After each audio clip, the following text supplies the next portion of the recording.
আমাদের অনেকের কিন্তু অণু আর পরমাণুর মধ্যে প্রবলেম থেকে যায়। তো আমরা পরমাণু বলতে কোনগুলোকে বুঝি? পরমাণু হচ্ছে কোনো পদার্থের সবথেকে ক্ষুদ্রতম একক। কেমন? ধরো কোনো একটা পদার্থ নিলে, কোনো একটা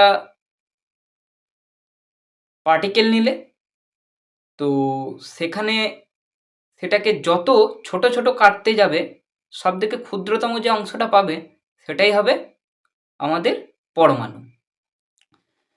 তো কোনগুলো পরমাণু?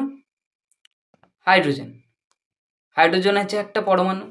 নাইট্রোজেন একটা পরমাণু। তো এবার আসা যাক অণুতে। অণু বা মলিকুল কোনগুলো? মলিকুল হচ্ছে মোর দ্যান ওয়ান অ্যাটম, মানে একের বেশি পরমাণু যেখানে বন্ধনে যুক্ত হবে সেটাগুলোকেই আমরা বলবো মলিকিউল বা অণু। তো কীরকম, এটারও কিছু উদাহরণ দেওয়া যাক। যেমন ধরো H2, CO2,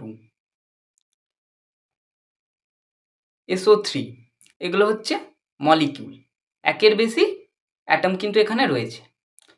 এখানে যেমন দুটো অ্যাটম রয়েছে, এখানে কার্বনের একটা অ্যাটম রয়েছে, অক্সিজেনের দুটো অ্যাটম রয়েছে, মোট তিনটে অ্যাটম আছে। এটাতে চারটে অ্যাটম আছে, SO3-তে চারটে অ্যাটম।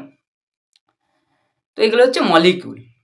এবার এই পরমাণুর ভেতরেও কিন্তু তিনটে সাব অ্যাটমিক পার্টিকেল থাকে। সেগুলো কোনগুলো?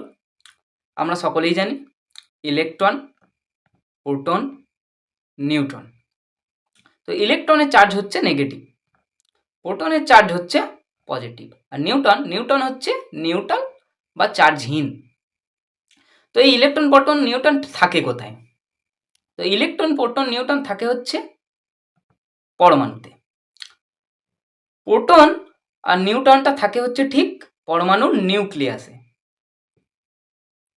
আর তাহলে কোশ্চেন হবে যে ইলেকট্রনগুলো তাহলে কোথায় থাকে?